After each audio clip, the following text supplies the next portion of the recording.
Hello दोस्तों, study with Durgesh channel पर आप सभी का स्वागत है।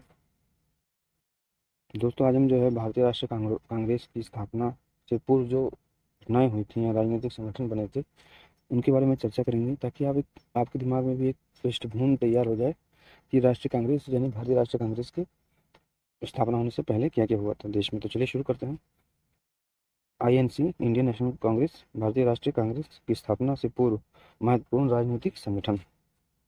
भारत में राष्ट्रीय आंदोलन की संगठित शुरुआत तब होती है जब 28 दिसंबर 1885 में कांग्रेस की स्थापना हुई। उसके साथ ही भारत में राष्ट्रीय आंदोलन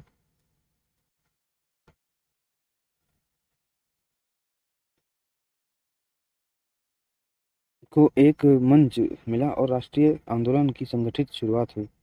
भारतीय राष्ट्रीय कांग्रेस में उस समय के तत्कालीन भारत के तमाम बुद्धिजीवी उपस्थित थे और इसकी स्थापना का उद्देश्य था अंग्रेजी सरकार के समक्ष सामूहिक भारतीय हितों को उठाना और अपने अधिकारों की मांग करने के लिए लगातार राजनीतिक आंदोलन चलाना। लेकिन कांग्रेस की स्थापना 1885 में एकाएक नहीं हो गई। किसी भी संस्था या संगठन या विचार की स्थापना एकाएक नहीं हो जाती है, वो एक सहज विकास का परिणाम होता है। वास्तव में 19वीं शताब्दी के पूर्वार्ध में मतलब 1850 के पहले से ही भारत में राजनीतिक संगठन की स्थापना होने लगी थी। भारत में राजनीतिक आंदोलन चलाने वाले पहले व्यक्ति राजा राम मोहन राय थे। उन्होंने भारतीयों के राजनीतिक हितों को अंग्रेजों के समक्ष उठाया और कई तरह के सुधारों की बात कही। लेकिन शुरुआत में जो भारत में राजनीतिक संगठन बन रहे थे उसमें आम जनता की भागीदारी बिल्कुल भी नहीं थी। यूँ कहें, जो 1885 में भारत में कांग्रेस की स्थापना हो गई, लेकिन शुरू में कांग्रेस भी आम जनता की भागीदारी नहीं होती थी।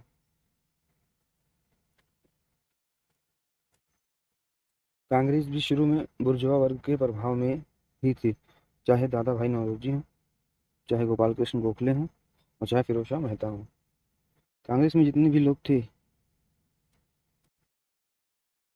वो बुर्जुआ वर्ग के थे और कहीं न कहीं से जमींदारों के ही घरों से ताल्लुकात रखते थे। कांग्रेस की पकड़ जनता में बिल्कुल भी नहीं होती थी। शुरू में कांग्रेस की पकड़ जनता के बीच तब होनी आरंभ हुई जब कांग्रेस पर नरमपंथियों के बाद गर्मपंथियों का कब्जा होना शुरू हुआ। नरमपंथी पूरी तरह से राजभक्त बने रहते थे, यानी अंग्रेजों के समर्थक। वह अंग्रेजों के खिलाफ कोई जनता पर आधारित आंदोलन शुरू करने के पक्ष में नहीं थे। नरमपंथी जो नरमपंथी थे, गोपाल कृष्ण गोखले, फिरोज शाह मेहता,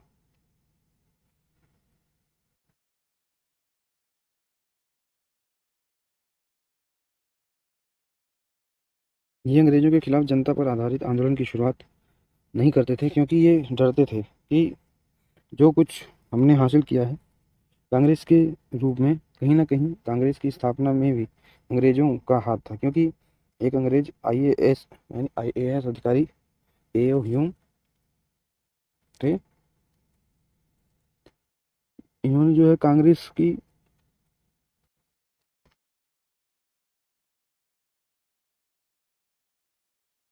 इन्होंने जो है कांग्रेस की स्थापना में भारतीयों की मदद की थी, इसलिए कांग्रेस को सेफ्टी वाल भी कहा जाता है अंग्रेजों का, यानी कि अंग्रेजों का सेफ्टी वाल कांग्रेस।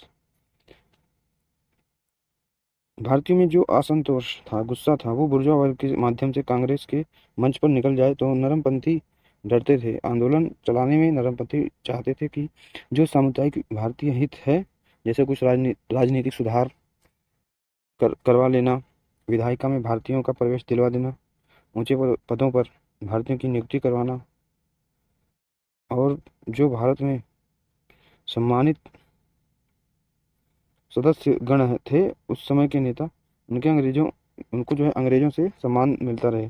तो इनकी मांगें बहुत ही लचीली और नरम हुआ करती थी और उनके तरीके भी जो है नरम ही होते थे। वो कोई प्रत्यक्ष आंदोलन, कोई प्रत्यक्ष कार्रवाई के पक्ष में बिल्कुल नहीं होते थे।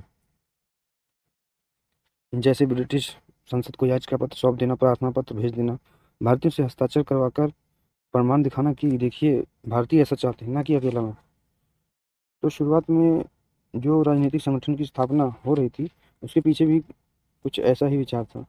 शुरू में जितने भी राजनीतिक संगठन हुए, उदाहरण के लिए बंग भाषा प्रकाशक सभा 1836 में, लैंड होल्डर्स सोसाइटी या जमींदार एसोसिएशन 1838 में, बंगाल ब्रिटिश इंडिया सोसाइटी 1843 में, बंगाल ब्रिटिश इंडिया सोसाइटी 1843 में, और ब्रिटिश इंडियन एसोसिएशन 1851 में। ये चारों संगठन खास रूप से जमींदारों द्वारा ही स्थापित किए गए थे, और इन संगठनों के जो नेता थे, वे नेता भी जो है जमींदार वर्ग से ही ताल्लुक रखते थे, और इनकी मांगे आम जनता के लिए नहीं होती थी, बल्कि इनकी मांगे होती थी कि ब्रिटिश सरकार में हमें भी सम्मान पाने का हक है। यहाँ तक कि जो ये चारों संगठन थे, जनता के अधिकारों की भी मांग नहीं करते थे, केवल जमींदार वर्ग के हित पर आधारित थे तथा ये केवल जमींदार वर्ग के हित पर आधारित थे तथा जमींदारी हितों की ही मांग किया करते थे। तो शुरुआत में जो संगठन थे, ये जनता के हित की बात भी नहीं करते थे, ये केवल जमींदारी हितों की ही बात करते थे।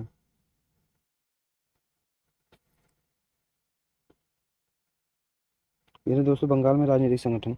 भारत में राजनीतिक सुधारों की मांग करने वाले या राजनीतिक आंदोलन चलाने वाले पहले व्यक्ति राजा राम मोहन राय थे, जो बंगाल से ताल्लुक रखते थे।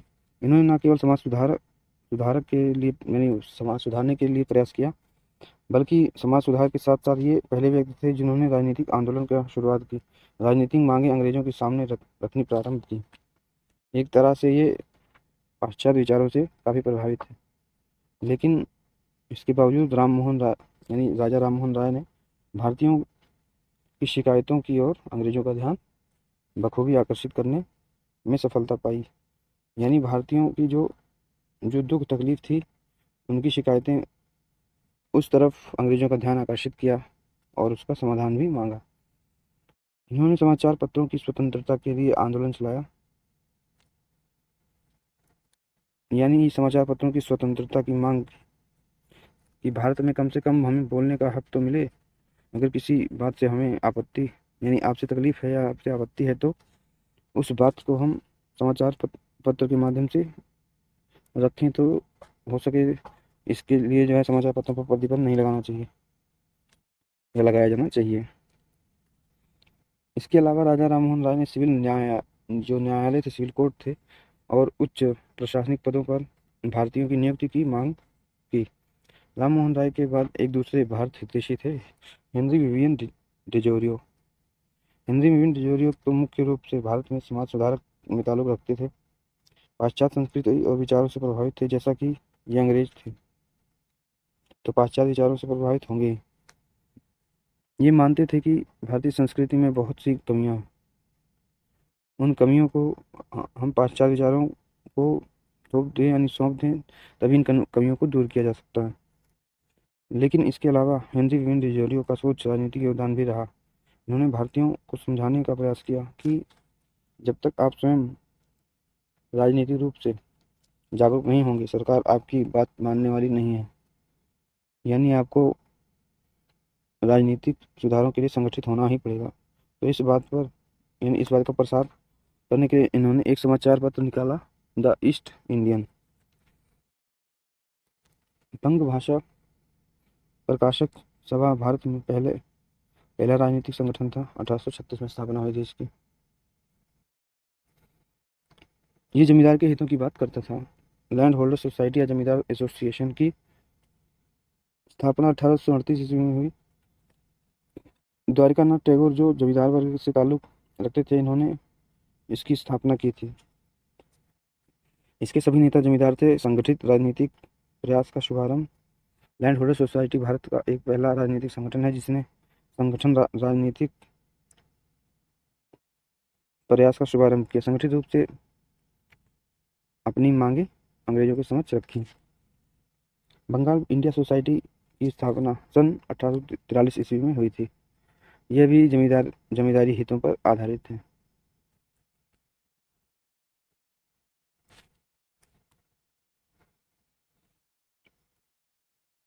तो लैंड होल्डर सोसाइटी और बंगाल ब्रिटिश इंडिया सोसाइटी कुछ खास हासिल नहीं कर सकी। इनकी असफलताओं के कारण इन दोनों संगठनों को मिलाकर 1851 में राधाकांत देव ने ब्रिटिश इंडियन एसोसिएशन की स्थापना की। क्योंकि जमींदारी हितों पर आधारित संगठन था, तो जमींदार संगठन को भला किसानों का आंदोलन क्यों पसंद आएगा। तो 1859 में जब नील विद्रोह हुआ था, तो इस विद्रोह की जांच करने के लिए ब्रिटिश इंडिया एसोसिएशन ने एक आयोग बैठाने की मांग की थी। इस विद्रोह की जांच होनी चाहिए, लेकिन जो है हिंदू पेट्रियाट इसका मुख्य पत्र था। हिंदू पेट्रियाट के संपादक हरिश्चंद्र मुखर्जी थे। फिर इंडियन लीग की स्थापना 1875 ईस्वी में हुई। इसकी स्थापना शिशिर कुमार घोष ने 1875 ईस्वी में की। यह वास्तव में पहला संगठन था जिसका उद्देश्य विशुद्ध रूप से भारत में राष्ट्रवाद का प्रसार करने का था, यानी भारतीयों को राजनीतिक रूप से शिक्षित करना था। यानी यह जमींदारी हितों पर आधारित संगठन नहीं था। इसका उद्देश्य राष्ट्रवाद की भावना का प्रसार करना। और तो शिशिर कुमार घोष उस समय एक पत्रिका का प्रकाशन करते थे, उसका नाम था अमृत बाजार पत्रिका। यह साप्ताहिक पत्र था, बंगाली भाषा में था ये। फिर लॉर्ड लिटन के समय काल में, जब 1876 से 1880 ईस्वी में लॉर्ड लिटन के समय काल तक आते आते जो है, यानी 19वीं शताब्दी के उत्तरार्ध में जो है देशी भाषा के समाचार पत्र थे, उन्हें जो है भारतीयों द्वारा प्रकाशित किए जाते थे। वो अंग्रेजों के खिलाफ काफ़ी जहर उगलते थे। इसलिए लिटन ने वर्नाक्युलर प्रेस एक्ट पारित किया 1878 ईस्वी में। इसे देशी भाषा समाचार पत्र अधिनियम भी कहा जाता है। वर्नाक्युलर एक्ट को ये केवल देशी भाषा के समाचार पत्रों के मुंह को बंद करने के लिए लाया गया था। इसमें जिला मजिस्ट्रेट को हक दिया गया था कि यदि आपको संदेह हो कि कोई समाचार पत्र अंग्रेजों के खिलाफ जनभावना का प्रसार कर रहा है या उसके लिए चलाया जा रहा है, जनभावना के प्रसार करने के लिए अंग्रेजों के खिलाफ, तो उस समाचार पत्र को और उस प्रेस को जब्त कर लीजिए। तो अमृत बाजार पत्रिका उस समय जहर उगलने के कारण अंग्रेजों के खिलाफ, अंग्रेजों के निशाने पर थी। शिशिर कुमार घोष अंग्रेजों के खिलाफ अमृत बाजार पत्रिका में खुलकर लिख रहे थे। उस समय यह पत्रिका काफ़ी मुखर थी। वर्नाक्युलर एक्ट के पारित होने से पहले अमृत बाजार पत्रिका ने रातों रात अपनी भाषा को बदल लिया, यानी बंगाली से अंग्रेजी में। यानी जब वर्नाक्युलर एक्ट पारित हुआ, तब अगली सुबह अमृत बाजार पत्रिका बंगाली में ना प्रकाशित होकर अंग्रेजी में प्रकाशित हुई, क्योंकि अगर बंगाली में रहती तो प्रेस जब्त कर लिया जाता। तो अमृत बाजार पत्रिका ही थी जिसने वर्नाक्युलर एक्ट से बचने के लिए रातों रात अपनी भाषा बदल कर बंगाली से अंग्रेजी कर ली। ये सब साप्ताहिक पत्रिका थी। तो दोस्तों, ये हमारा वीडियो कैसा लगा जरूर बताएं। वीडियो को लाइक करें, चैनल को सब्सक्राइब करें, कमेंट करें, शेयर करें। जय हिंद, जय भारत, धन्यवाद।